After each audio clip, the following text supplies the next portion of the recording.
Okay, so, Mom, Wait a minute, I want to say something first. Okay. The very first thing you said was that after that music, you wished you'd smoked a cigarette. No, I didn't say I said I felt like I needed to smoke a cigarette. Well, when he was I a don't teenager, smoke cigarettes, but I used to, and I know. Go ahead. Well, you know, he thought he was hiding them all, of course. We found them. You know what was it? At the heat, not the heat, but anyway, one of those things that comes out of the roof. You know, those little poles that come out of the roof, and for some reason, he was sticking all of his butts down there. All the cigarettes, so we did eventually find them. So I would go on the roof and smoke. Yeah. I might do it again. I might start that again, actually. I'm just kidding. I'm always, real quick, let me just interrupt myself. It's always good to see everybody here this morning, but there is one person in particular who I am unbelievably grateful to see, and it is my best friend from childhood, Chris Carbo, and his wife, Cheryl. People used to think we were twins. I might say that he's aging better than I am, but it's been, I don't know how long it's been since we've seen each other, but it's been a long, long time. Long time. You came for me, didn't you, Chris? Okay. So anyway, welcome you guys. Yeah. Okay, so we asked people over the last few weeks to submit questions that they might want us to answer. You to answer, me to answer, us to answer together. And these questions will kind of frame our conversation, but we can sort of take them wherever we want to go. So before I launch into some of these questions that I have on my phone that I'm going to need my glasses to see, are there any introductory comments that you would like to make that you haven't already made? You have the floor if you want it. If not, then we'll just dive in. Well, one thing I just want to say is that I told you all this last time, but it's so nice to see you all from the front.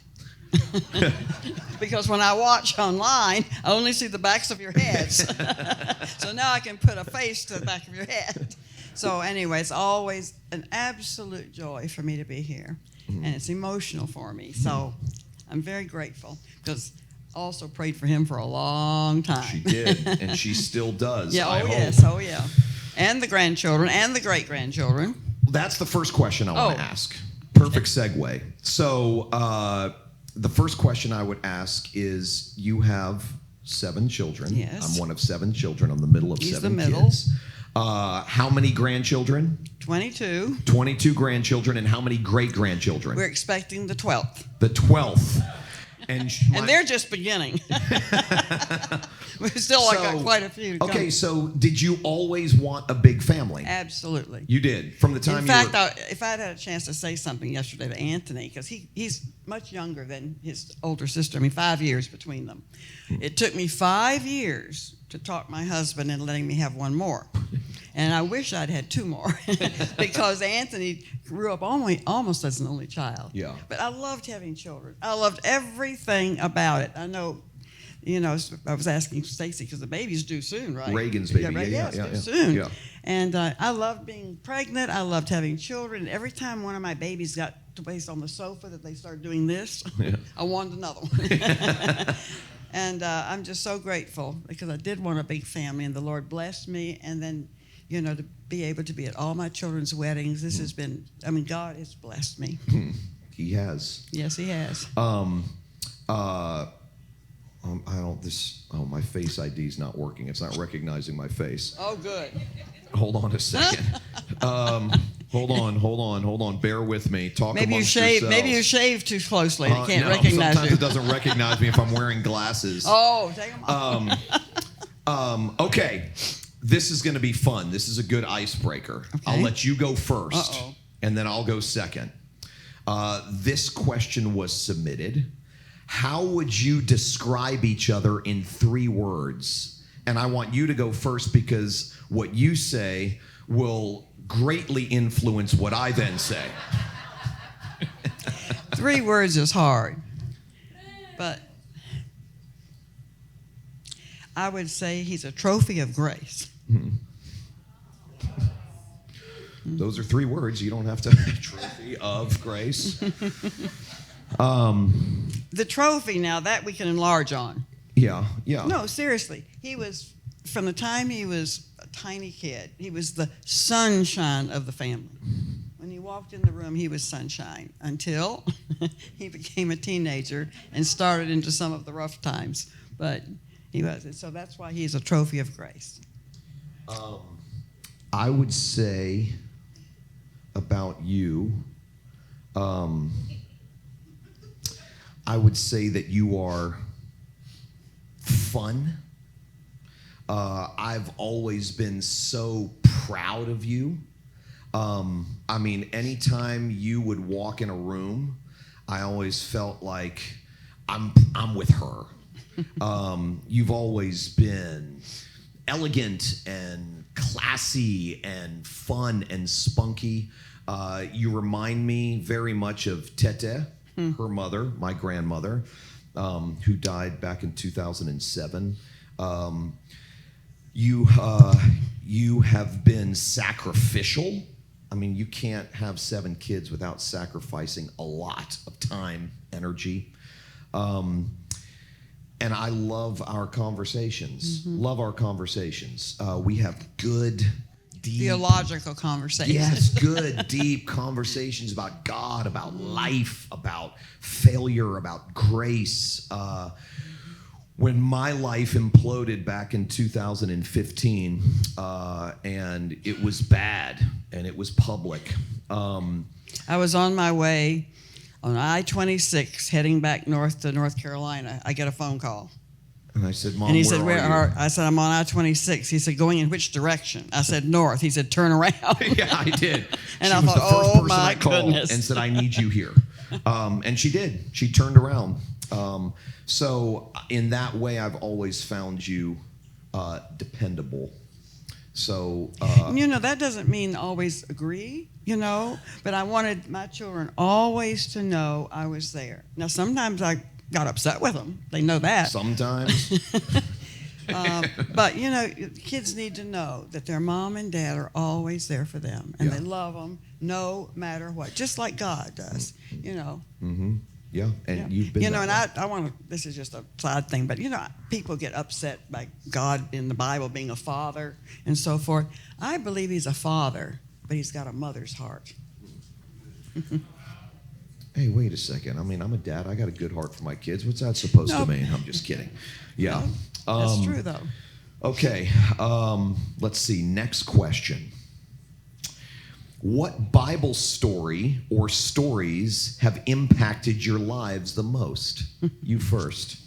I thought of 3 this morning for me. You first.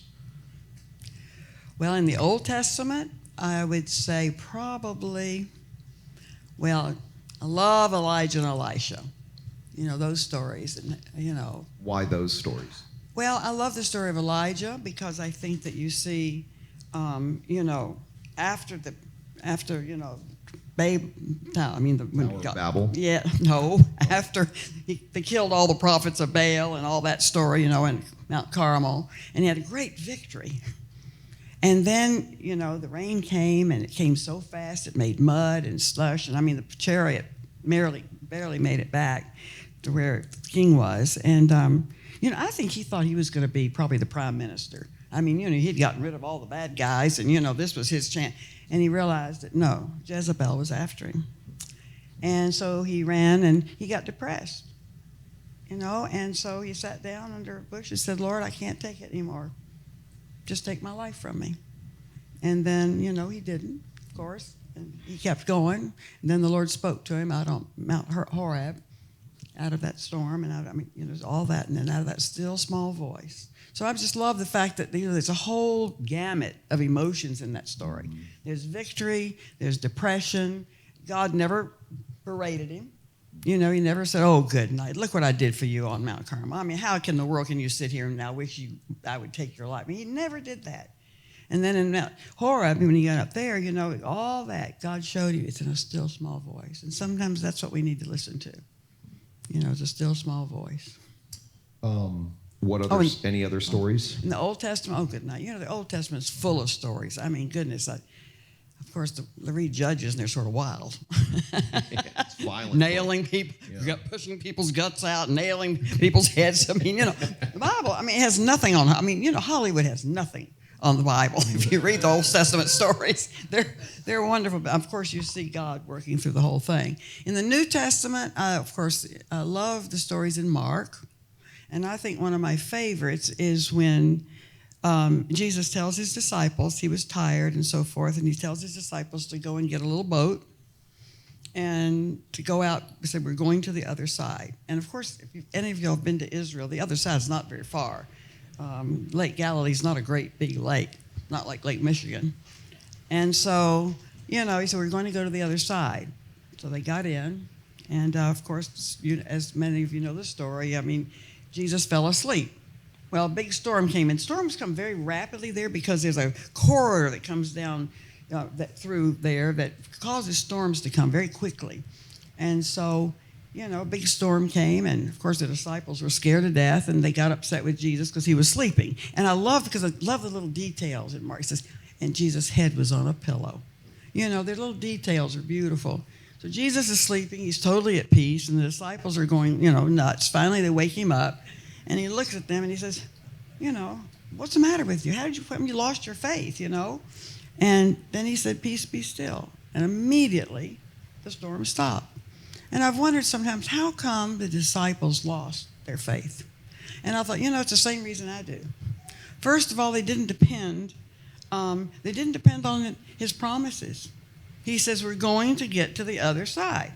But, he didn't say there wouldn't be storms on the way, and he's going to take us on the other side, all right? But there are going to be a lot of storms maybe.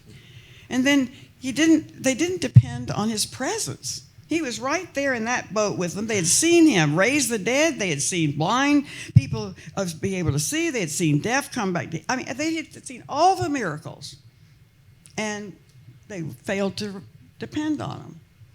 And then, I think, too, that they didn't see what Jesus was going to do on the other side. They didn't see I wouldn't say program, but, Jesus had a purpose. I should say the purpose of getting to the other side. And that was, to heal the demonic. But it was also to teach them that they needed to totally rely on him. And so, you can take that on to other points, but those points I think of in my life that I fail sometimes to realize he's right there with me. I can't see him. I used to be, as a little kid, I'd hold my hand out at night and ask him to hold it. Just wanted to feel it. And I know many, many times you want to feel God's presence. And I don't always feel it. I think it was Mother Teresa that said she never felt it. And yet her faithfulness of continuing on and doing God's work, even when she didn't feel his presence. And I think God trusts some people with that.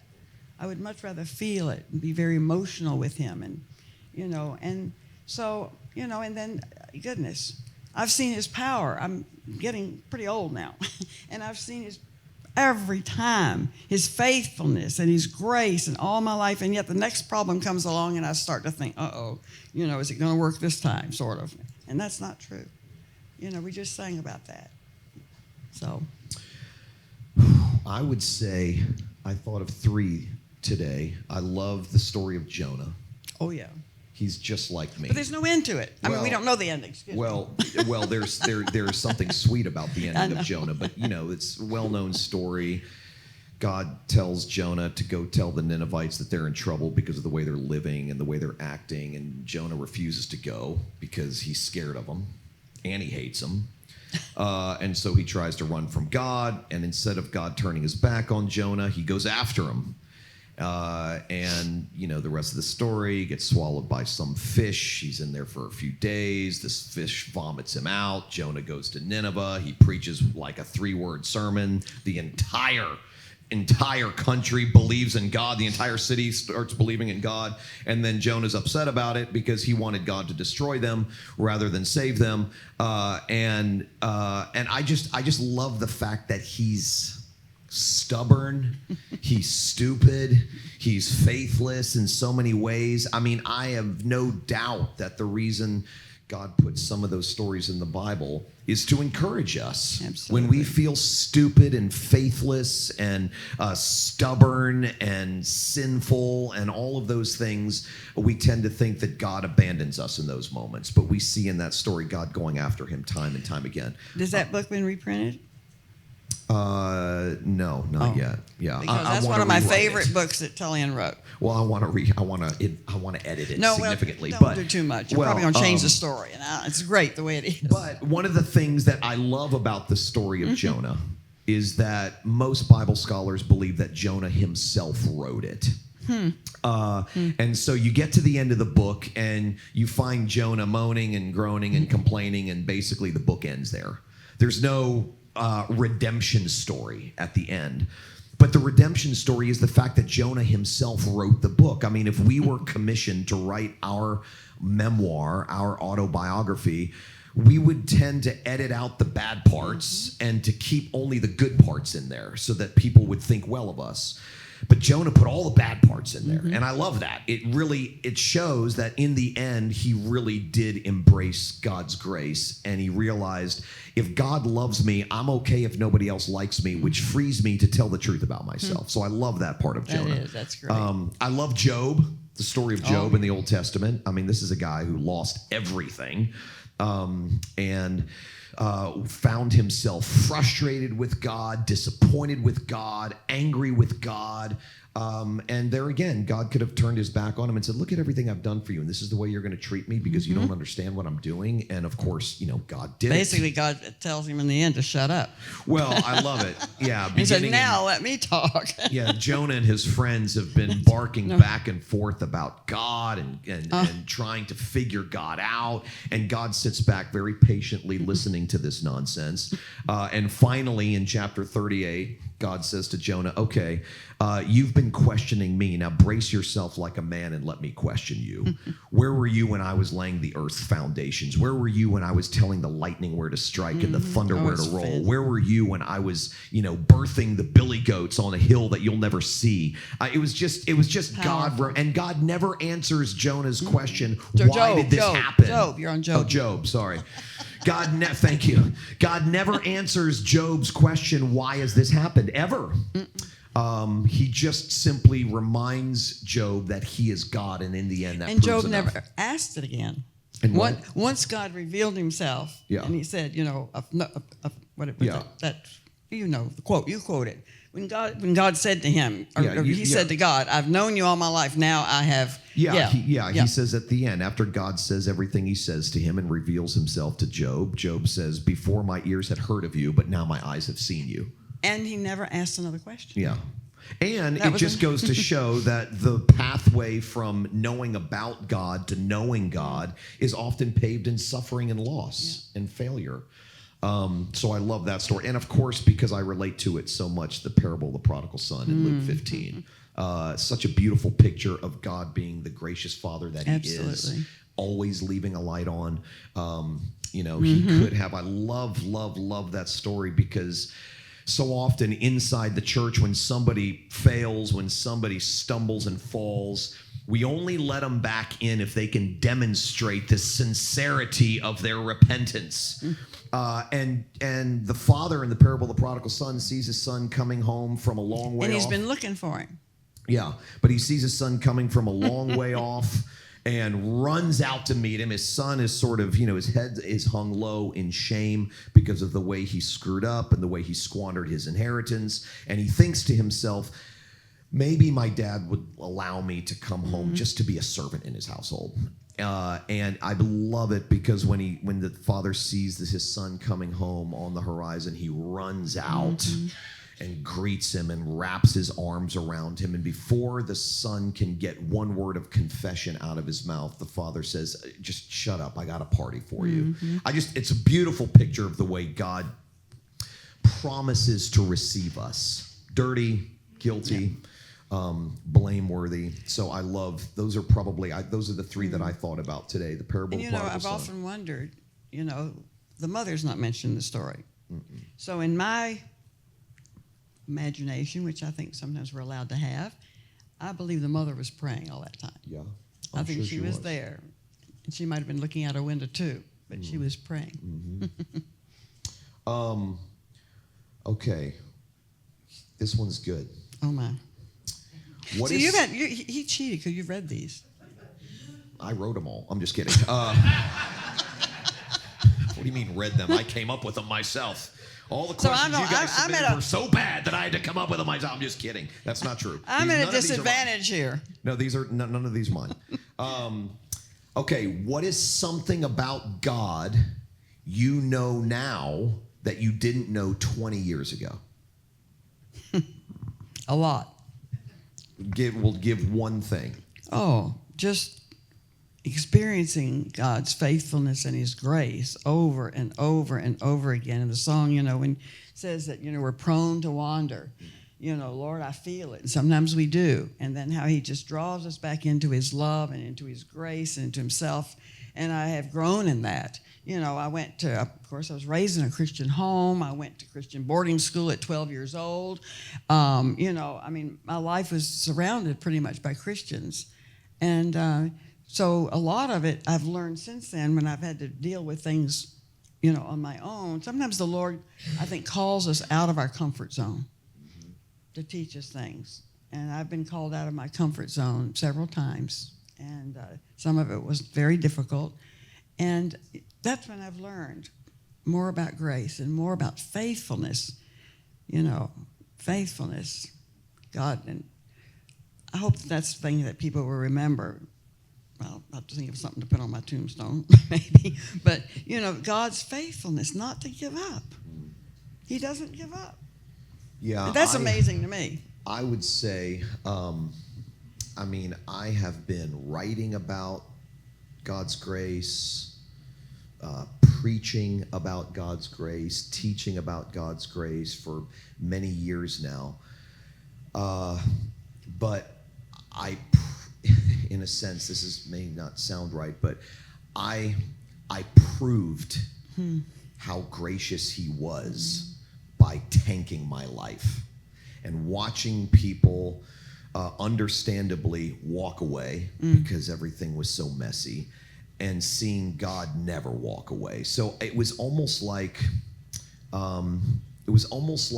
while I believed that God was gracious and merciful and faithful, I gave Him 1,000 reasons to show me otherwise. And the fact that He stuck and He stayed, that He never blinked, that He never bailed. I watched people that had been in my life for a long time walk out of my life, and God never did. And I gave those people reasons to walk out, and and God never did. So like I said, it's not that I didn't know God was gracious before, but He proved His grace to me at a time when I was so undeserving. He proved His mercy to me and His faithfulness to me. I said a number of weeks ago that one thing I've learned about God that I always believed to be true, but I've learned experientially, is His friendship. It is a beautiful thing to know God as a friend and for God to know you as a friend. And He's the best friend any of us will ever have. He really, really is. And like I said, I've given Him 1,000 reasons, not just in that season of my life, but 1,000 reasons since I was born, to give up, to walk away. If God were ever going to walk away from me, He would have walked away from me then, back in 2015. And so while, like I said, it's not something that I learned about God that I didn't know cerebrally or intellectually, but something that I learned, I think, experientially, that He really, really is gracious. It's why I only have one bullet in my gun. It's why I've said 1,000 times to you guys, I'm not called to say 10,000 different things. I'm called to say one thing 10,000 different ways, because we all need to hear it. We all forget it. We all need to be reminded of it. And His grace is so big and so amazing and so cosmic in so many different ways that we can never exhaust it. We cannot talk about it too much. And we need to believe it because there have been times and most likely will be times when we will need to believe that it's true because we've given God every reason to show us that it's not. Well, and I love the word mercy too. Yeah. Those are my two favorite words, I think, in the Yeah. Bible. And I have them circled everywhere. I heard a preacher. I went for a while to a black church down in Florida, and just a small church, but the preacher was really great. And I heard him say this, which was interesting. He said, sometimes you have to hold on to mercy before you can grab grace. Yeah. You know, and sometimes Well, and I would true. correct that preacher. Yeah. And say that God's mercy is always holding on to us because my grip sucks. Well, I mean, yeah. it does. I've proven that time and time again. I've said before from this stage that I am here today and alive, not because in my darkest moments I held on to God, but because in my darkest moments He never let go of me. And that is where I bank everything. Because I, in thought, word, and deed, I let go of God all the time. You taught me when I was young the difference between grace and mercy. Mm-hmm. Grace is getting what you don't deserve, and mercy is not getting what you do deserve, which is a beautiful thing. And justice is getting exactly what you deserve, which is why none of us want justice from God. There are a lot of social justice warriors out there, and I understand their cause in some cases. But when it comes to God, none of us wants justice for ourselves. We want grace. We need grace. We need mercy, not justice. If we got justice from God, we'd be screwed. Jesus got justice from God the Father for us so that we could get grace and mercy from God forever. So that's very good news. I think, too, that when we think of God being our friend, like you were saying, sometimes it's hard for people because they've been in situations where, and I do think that, God is holy. My grandfather used to say that it was the love of God that sent Jesus to save us from the wrath of God. Because a lot of people read the Old Testament, and He was a wrathful God.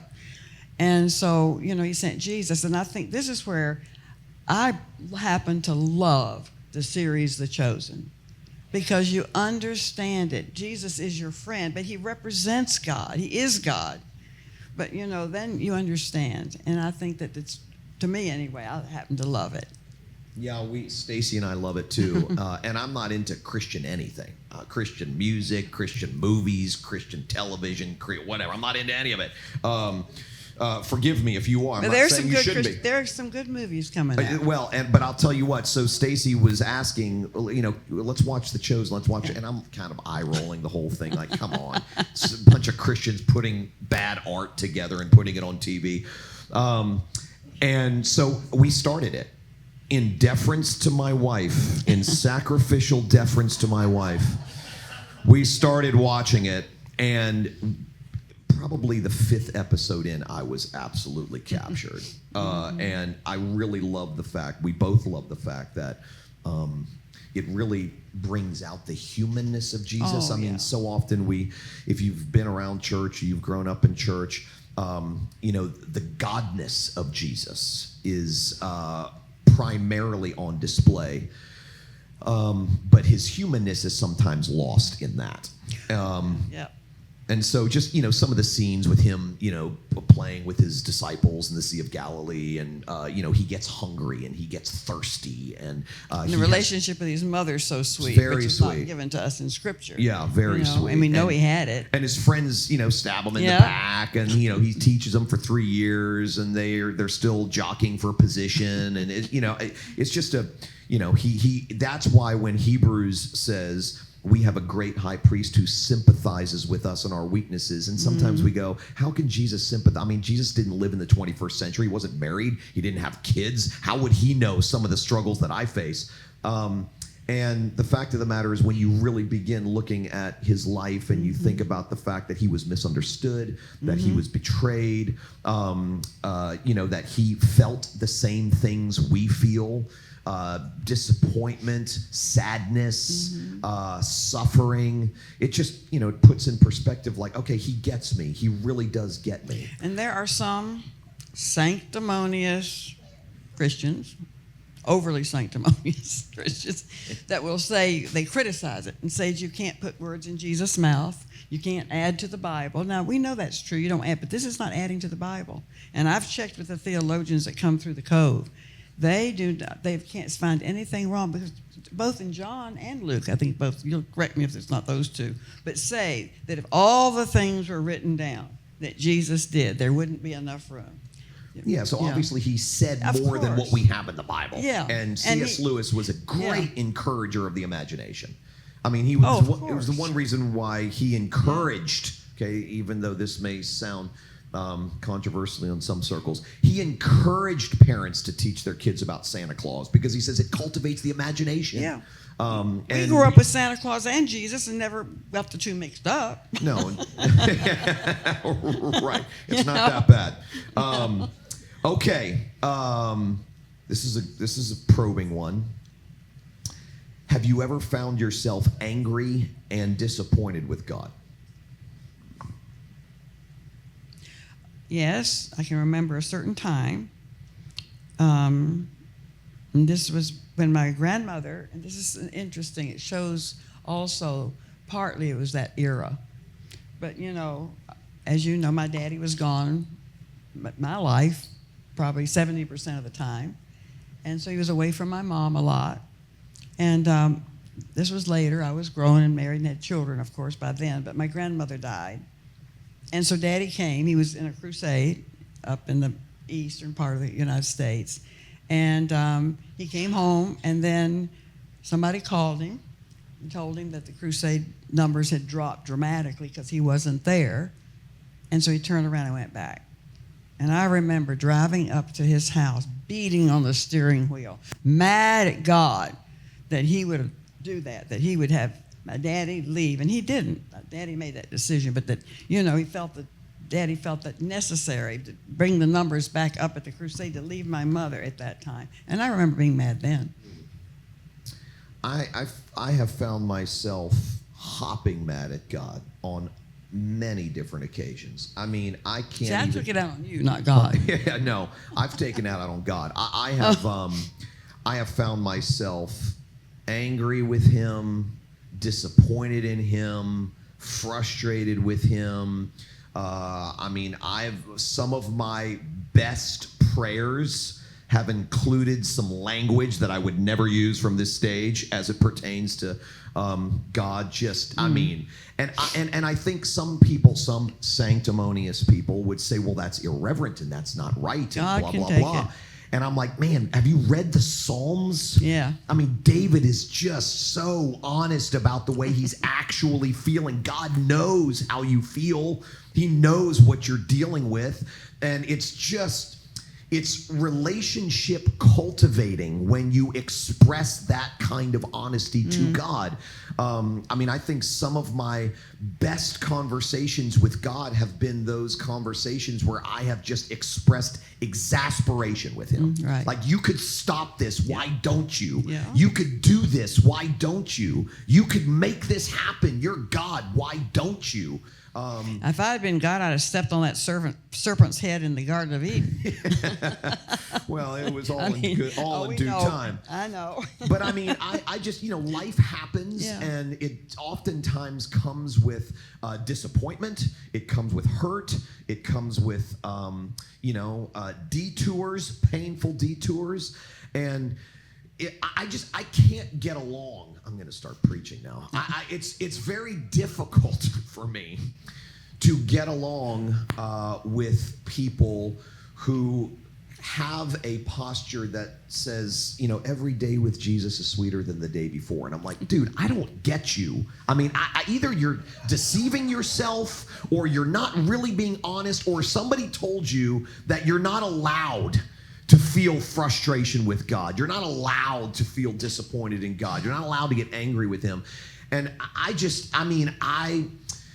I find such great comfort in knowing that God can handle that stuff. He can handle everything I dish out. And it's usually when I'm unloading in those ways and expressing that kind of honesty that my connection with him grows. It grows. It's in those conversations where he calms me down and reminds me of who he is and what he's done, and gives me a snapshot of my entire life and reminds me of his faithfulness to me. But I think God himself gives us permission to express disappointment. Like you said, if you read the Psalms, absolutely, and they're in there. He didn't cross them out. He didn't, take a black marker. No. He allowed for the Psalms to be written to give us permission to express how we really feel to God. Not how things ought to be, but to express how things really are. I think a lot of Christians tend to be idealists. And I find so much realism in the Bible. Martin Luther made a distinction between a theology of glory and a theology of the cross. And one of the ways he distinguished those two things was a theology of glory, not theology of God's glory, theology of our glory. It's all about us and what we do and how far we can go and how high we can climb and those sorts of things. And he said a theology of the cross gives us the freedom to call a thing what it is. Not to pretend that life is easy when it's not to pretend that our marriage is great when it's not to pretend that parenting is fun when it's not to pretend that you love your job when you don't. All of that stuff that he gives us permission to express ourselves honestly. He gives permission, but sometimes people don't. No, oftentimes people don't, which is sad. But the thing is, the church is filled with people that wear masks. We know that. Oh my gosh, yeah, and it's yeah. Very Everyone does. It's all very over sad. the place. But the last place you would think to find it would be in the church in itself Exactly. in the first place. But I have a friend. He's good night. He's in his 80s now, but he wrote a book called "Forgiving God" that got a lot of people upset. Other theologians, other pastors, that you would know the name of. And, another pastor wrote me a letter and said, that book has helped more people in my church. And he has a big church in Houston. He said more people have been helped by that book because that gave them permission. They were angry at God. Like you said, they're angry at God for something. Why didn't you heal my kid? Why does this person have cancer? Why? And that book helped them. And so some people took that as being very irreverent, just like when Phil Yancey came out with Disappointment with God. Oh, my goodness. Another great book, by the way. Christians everywhere, you can't be disappointed with God. Oh, yes, you can. Yeah. God's big enough to handle it. Yeah. I love the honesty that the Bible itself sanctions.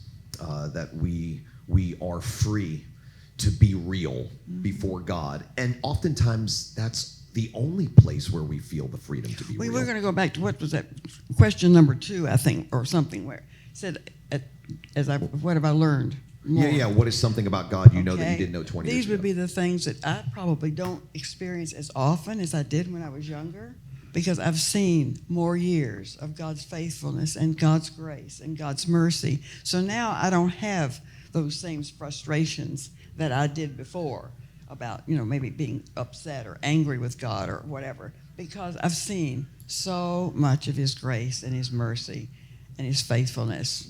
And I think every year I grow in that.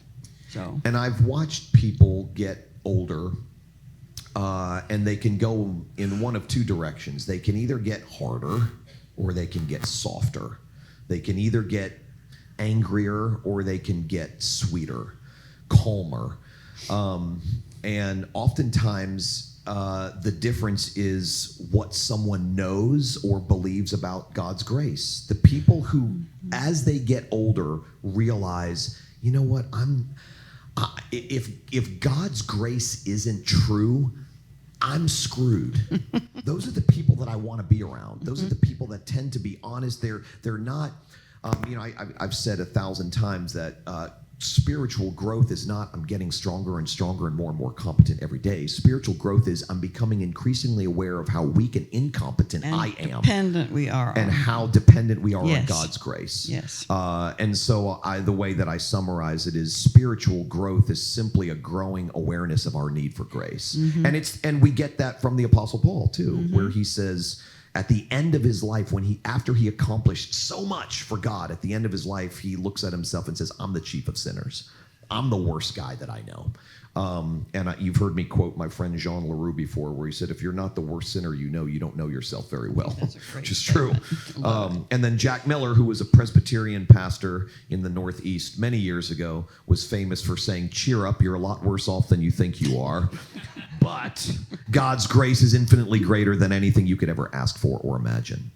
Well, and what I tell you that I say is the motto of this church. That's not what you call it. That we should never be so, you say it in the right way, but we should not be so shocked by sin. Yeah. No, but we should never be so amazed by grace. Yeah, that's true. You know, It's true. grace is greater than sin. We Yes. sing that song too. Thank God. Yes. Okay, last question. Uh-oh. Tell me all the things you love about me. No, I'm just kidding. Okay, last question. And you've kind of answered this already. I mean, we've kind of addressed this already. But what is something specific in your life now, that reminds you of God's faithfulness to you? Well, one of the things is memories. You know, as you get older, you have more and more memories. And Some would say as you get older, you have less and less memory. But well, go ahead. that might be coming, so I want to enjoy them now. But, you know, I think that memories of the things that God has done in my life, and my life has been very sort of complex and a little crazy and so forth, and God has always been there. And, yeah, I think that would be. And then, you know, I want to say one other story. Here, hold told the mic this. right here, Mom. What? In front of your mouth. Oh, okay. Oh, yeah, there you well, go. it's not a very. Grahams can talk without microphones. So can Tchividjians. But years ago, this is a story that sometimes I share at the COVID. This years ago, some years ago, I went to an event with my daddy. Now, this was the 75th anniversary of Time magazine. And anybody who had ever been on the cover of Time magazine was invited. So you can imagine, it was a very motley crew. There were everything from prostitutes to astronauts there. I mean, you know, it was at Rockefeller Center. It was a big black tie affair, and it was wonderful. And it was during the Clinton administration. And it was during the Monica Lewinsky scandal. And I think, if I'm not mistaken, they had just found the blue dress. Well, somebody in my daddy's organization went and told them, oh, don't sit Mr. Graham by, you know, the president. Well, Daddy had a fit. He said, absolutely not. You sit me right there. You know, Daddy was so gracious and so non-judgmental. So anyway, long story short, and then I sat by Anita Hill, and I didn't know what to talk to her about. I was just careful not to say anything about Clarence Thomas, but I didn't know I wasn't sure what I should talk to her about, you know. Some people don't know. Well, anyway, go ahead. I know, well, some people, but I mean, you know, you just don't want to start a controversy there at the table. Anyway, but on the way back in the taxi back to the hotel, I asked Daddy this. I said, Daddy, how do we as believers and as Christians deal with things like this? And, you know, that was nothing compared to what's going on now in our society, in our culture. That was mild compared to our culture today. So how do we deal with it? And this was what Daddy told me. And I'll never forget it. He says, well, honey, it's very simple. The New Testament teaches our job is to love. The Holy Spirit's job to convict. And God's job to judge. And, you know, if we would practice that more, I think there'd be, you know, a lot of Christians so judgmental. You know, they want to do it all. You know, they want to be the convictors. They want to be the judges. And we just can't do that. Our job is to love. People need love today. I'm telling you. I sort of use. I've told that story before, and I have sort of summarized what Daddy Bill said to you by saying it's God's job to change people and it's our job to love people. Right. Well, when you believe that to be true, it simplifies my role in all of your lives. I don't have to change you. I don't have to fix you. My job is to love you. It simplifies your role in your children's lives, your friends' lives, your spouse's life. It's not on you to do the heart work that only God can do. You can't open blind eyes. You can't soften hard hearts. You can't fix people. No matter how hard you try, no matter how much effort you put forth, you can't fix people. And when you try, that relationship often gets lost. I mean, no one wants to be around somebody who's constantly trying to fix them. And so when you realize it's God's job to do that, and it's our job to just love people, that sets me free to not look at someone who I may disagree with and go, I have to get them to see my point of view. I have to get them to see what is right. I have to get them to see what's true. I don't have to do any of that stuff. That's God's job. That's exactly right. I would say, in conclusion, something that I've wait, where is it? Where's the what question I asked? Oh yeah, what is something in your life now that reminds you of God's faithfulness to you? Oh man, I could go on and on about this for a long time. I think this family is a huge reminder to me on a weekly basis of God's faithfulness to me. I never thought I would do this again. I didn't want to do this again, to be quite honest with you. Just the friendships that I have now that are so much more substantial than many of the friendships that I had before. I've said this before, but when you're at the top, it's really difficult to know who your friends are because you have so much to offer. But when you're at the bottom and all you have to offer people around you is liability and leprosy, you discover very quickly who your real friends are. And the friends that God has given me now has just proven again how faithful he is to me. And, we had our big family wedding here, and yesterday I was surrounded by, my 3 kids and my 3 grandkids, and I'm just looking around going, gosh, the unconditionality of love that comes my way from my wife, my kids, my grandkids, is just such a beautiful picture of God's faithfulness to me. I don't deserve any of it. I mean, I took advantage of so much and squandered so much, and I didn't deserve another life. And the fact that God has given it to me and has enriched me is just proof that he's faithful. Now, that doesn't mean that I won't struggle with whether he's faithful tomorrow or struggle with whether he's faithful the next day. But in those moments when I do struggle, he's very kind to remind me of how he has remained I think faithful. yesterday was a very, very good example. I know it was for me. I mean, next time I have that many of my children and grandchildren and great-grandchildren around me, it'll be at my coffin, if they decide to come. I mean, to have... We'll all be there. No, 6 of my 7 children were here. The only reason the other one wasn't is she's in Switzerland. She couldn't get back. But, and to have 6 of my children here and a lot of my grandchildren and pretty much all the greats. Only 2 or 3 that couldn't come, little ones, I mean, that is something, that's faithfulness. That's God's faithfulness to me, because all the mistakes I've made and he's still been faithful. People think our family, meaning the Graham family, think that we have a Teflon umbrella over us and that the darts of Satan just, fall off. They just slide off this umbrella. They have no idea that that's not true. And I tell the crowds that come to the Cove at Billy Graham Training Center, it's where I sort of hang out because I live there and I'm the only Graham left in that area. But anyway, it's a wonderful place. If you ever want to come, you give me a call. But what's your phone number so they can give you a call? I'll give you my text. You can call. I've got a card. Her number is, I want you guys to text her every day, all day. But, now you see, you just got me. I tell the folks there, I look out over the crowd, and, we have people that have all sorts of issues and all sorts of problems and all sorts of things. I look out over that crowd and say, listen, there's not anything that you can come and tell me that would shock me. Because somewhere in our very large family, we've probably experienced it. Yep, You know. it's true. Yep. So, and It's God, true. then of course I go into the fact that God's been faithful, that God is just as faithful, and He's just as faithful to any of you all as He was to us.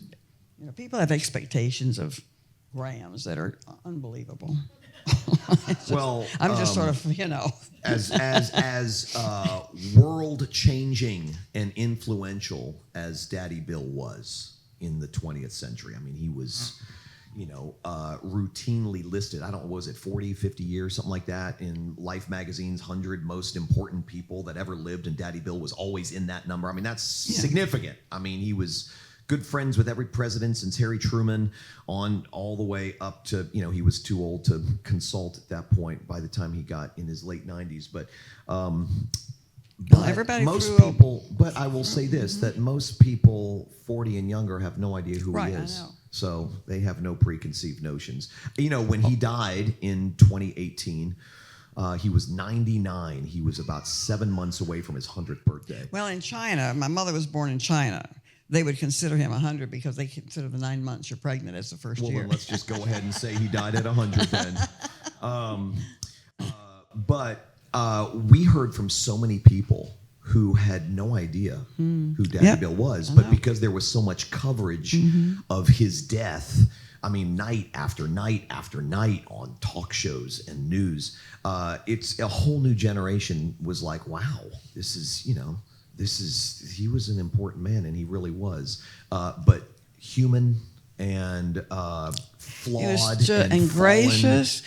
Yeah. Remember when you went up to see him? You've got that sweet picture of you kneeling there when you came up to introduce Stacy to him.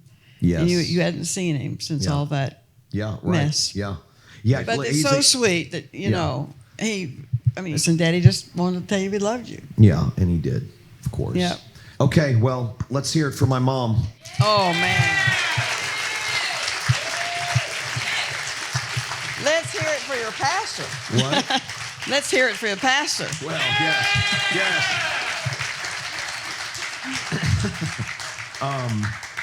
Okay, let me pray.